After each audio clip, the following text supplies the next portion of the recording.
మనము ధనుస్సు రాశి జూన్ మంత్‌లో చూసుకుంటే కొంచెము మారుతున్న 5 గ్రహాల్లో 4 గ్రహాలు ప్రతికూలంగా ఉన్నాయి. అనుకూలంగా లేవు అని గమనించాలి. సో, విశేషాలు ఇంకా వివరాలు తెలుసుకునబోయే ముందు ఇందులో ఉన్న నక్షత్రాలు చూస్తే మూల 1, 2, 3, 4 పాదాలు, ఉత్తరాషాఢ పూర్వాషాఢ 1, 2, 3, 4 పాదాలు, ఉత్తరాషాఢ ఫస్ట్ పాదం అంతా ఈ రాశిలో ఉంటారు. ఇందులో ఉన్న పేరు బలం బట్టి చూసుకుంటే ఆహ్, ఏ, యో, భా, బి, భు, దా, ద, దా, భా, దా, భే అన్న లెటర్స్ అంతా కూడా ఇందులో ఉంటాయని గమనించాలి. లఘు గోచారం, సూక్ష్మ గోచారం ప్రకారం ఒక్కొక్క గ్రహం ఎలాంటి వీళ్ళకి హెల్ప్ చేస్తుందో చూద్దాము. సూర్యుడి వల్ల మీరు యాత్రలు చేసే అవకాశం ఎక్కువగా ఉంటుంది.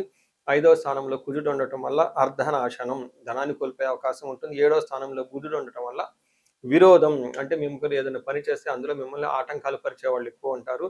శుక్రుడు సంపదలను ఇస్తూ ఉంటారు. అంటే మీరు చూస్తే 5 గ్రహాలు మారటం, ఒక శుక్రుడు తప్ప మిగతా గ్రహాలు అంత అనుకూలంగా లేవు. కొంచెం ఈ మంత్లో కేర్ఫుల్గా ఉండవలసిన మంత్ అని మీరు తెలుసుకోవాలి. సో, ముఖ్యంగా వీళ్ళకి సూర్యుడు చూసుకుంటే 6వ ప్లేస్ నుంచి 7వ ప్లేస్‌కి మారుతూ ఉన్నారు జూన్ 15థ్ తర్వాత. 15థ్‌కి ముందైతే చక్కగానే ఉంటుంది కానీ తర్వాత కొంచెం కాంప్లికేషన్స్ ఉంటాయని చెప్పుకోవాలి. ఏ ప్రకారంగా అంటే మనకి సామంత జన విద్వేష దారాపీడ సుతామయ ఉత్సాహ భంగకారిణి గోచారస్తే సప్తమే రవి అని మనకి సంస్కృతంలో చెప్తారు. దాని ప్రకారం ఏంటి, మీ కింద పనిచేస్తున్న సామంత జన విద్వేష, మీ కింద ఉన్న ఎంప్లాయీస్ కానివ్వండి, సబార్డినేట్ కానివ్వండి, మీ కింద ఉన్న ఫాలోవర్స్ కానీ ఎవరైనా ఉంటే వాళ్ళు మీ మాట సరిగా వినకుండా మీకు ఆటంకాలు కలిగించే అవకాశం ఉంటుంది. మిమ్మల్ని ద్వేషించే వాళ్ళు ఎక్కువ ఉంటారని తెలుసుకోవాలి. అంతేకాకుండా దారాపీడ సుతామయం అంటే మీకు హస్బెండ్ ద్వారా, లేదంటే పిల్లల ద్వారా, లేదంటే స్పౌస్ ద్వారా కొంచెం ఆటంకాలు కలిగించే అవకాశం ఉంటుంది. లేదంటే వాళ్ళకు కొంచెం అనారోగ్యానికి గురయ్యే అవకాశం ఉంటుందని మీరు గమనించాలి.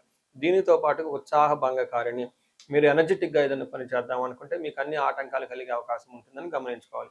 ముఖ్యంగా జూన్ 15థ్ నుంచి జూన్ 25థ్ ఒక 10 డేస్ సూర్యుడి యొక్క ప్రభావం అధికంగా ఉండటంతో కొంచెం కేర్ఫుల్‌గా ఉండాలి. శారీరకంగా టైర్డ్‌నెస్, ఎక్కువగా అలసట వచ్చే అవకాశం ఉంటుంది. ఇదే ప్రకారంగా కుజుడు కూడాను అంత అనుకూలంగా మీకు లేరు. కొంచెం ఇబ్బందానికి గురయ్యే అవకాశం ఉంటుంది. 5థ్ హౌస్‌లో కుజుడు ఉండటం వల్ల ఓవర్‌గా ఆల్కహాల్‌కి తీసుకోవటం, ఓవర్‌గా స్మోకింగ్ చేయటం, ఓవర్‌గా అన్‌వాంటెడ్ ప్లెజర్స్ మీద ఎక్కువగా ఫోకస్ చేయటం, మనసు అనేది ఒక చోట ఉండకుండా గ్యాంబ్లింగ్ ఈ టైప్ అన్ని వాటి మీద ఎక్కువగా పడుతూ ఉంటే అవకాశం ఉంటుంది. కొంచెం ఈ హ్యాబిట్స్ ఉన్నవాళ్ళు జాగ్రత్తగా ఉండటం ఎంతైనా ముఖ్యం. మనకి సంస్కృతంలో ఏం చెప్తారంటే దేహజాడ్యం సంతాప కాలతిక్రమణ భోజనం దురితిం కర్మలాభచ్చ భౌమే పంచమ స్థితే సంయుతే అని చెప్తారు. అంటే 5వ స్థానంలో ఉండటం వల్ల దురితిం కర్మలాభచ్చ, ఏదైనా పని చేస్తే అందులో మీకు సరైన లాభం ఉండదు, అశాంతిగా ఉంటారు, పితృలతో గొడవలు ఉంటుంది, అకాలమైన భోజనము, పాప పనులు చేయాలని ఒక ఆలోచన, ఇవన్నీ ఉంటాయి. కొంచెం జాగ్రత్తగా పెట్టుకోవాలి. అయితే విపరీతమైన ఖర్చులు కూడా అయ్యే అవకాశం ఉంటుంది. అనవసరంగా గాయాలు, అవి ట్రావెల్స్‌లో ఇబ్బందులు పడే అవకాశం కూడా ఉంటుందని గమనించుకోవాలి. వీటితో పాటు మీకు 7వ స్థానంలో అగైన్ బుధుడు ఉండటంతోటి మీకు ఏదైనా పని చేస్తూ ఉంటే ఆటంకాలు కలిగించే వాళ్ళు ఎక్కువగా ఉంటారు. ట్రాన్సాక్షన్స్ ఏమైనా చేస్తే అందులో ఇబ్బంది పడే అవకాశం ఉంటుంది. రవాణాలు ఎక్కడెక్కడైతే మూవ్‌మెంట్ కదులుతూ ఉన్నప్పుడు అవి ఆన్‌లైన్ ట్రాన్సాక్షన్స్ కానివ్వండి, బిజినెస్ ట్రాన్సాక్షన్స్ కానీ కొంచెం ఆటంకాలు ఎదురవుతాయని గమనించుకోవాలి. అయితే ఇప్పటిదాకా అన్ని గ్రహాలు ఒక రకంగా ఉన్న శుక్రుడు మాత్రం ఈ రాశి వాళ్ళకి చక్కగా యోగ్యతనిస్తూ ఉన్నారు.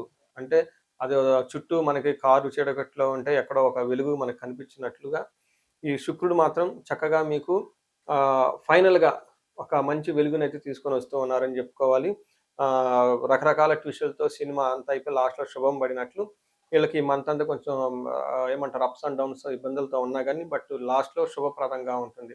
దానికి ముఖ్యమైన గ్రహం శుక్రుడు కాబట్టి శుక్రుడు ఏం చదవడు దుఃఖానాశాంతః నహా సౌఖ్యం బంధుమిత్ర సమాగమః రాజదర్శనం అర్ధప్రాప్తిం అష్టమస్తే భవేత్ భృగునందనే అని మనకు సంస్కృతంలో వివరించడం జరిగింది. దాని మీనింగ్ చూసుకుంటే దుఃఖానాశః, ఎంత దుఃఖం వచ్చినా కానీ ఆ దుఃఖాన్ని మీరు పోగొట్టుకుంటారు. మహాసౌఖ్యం, ఓవరాల్‌గా చాలా కంఫర్టబుల్‌గా ఉంటారు. బంధుమిత్ర సమాగమః, బంధువులతోటి మిత్రులతోటి కలుస్తూ ఉంటారు.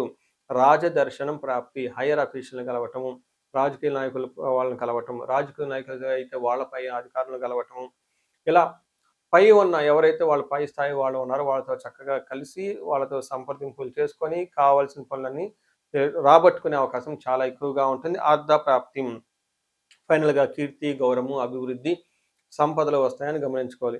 అదేవిధంగా శుక్రుడు రెండో స్థానంలో చూడటంతోటి ఈ స్మూత్‌గా డబ్బులు సంపాదించుకోవటం, చక్కటి ఫుడ్ తినటము, కుటుంబ సభ్యులతో చక్కగా కలిసి ఉంటారని తెలుసుకోవాలి. సో, చూసారు గదండీ!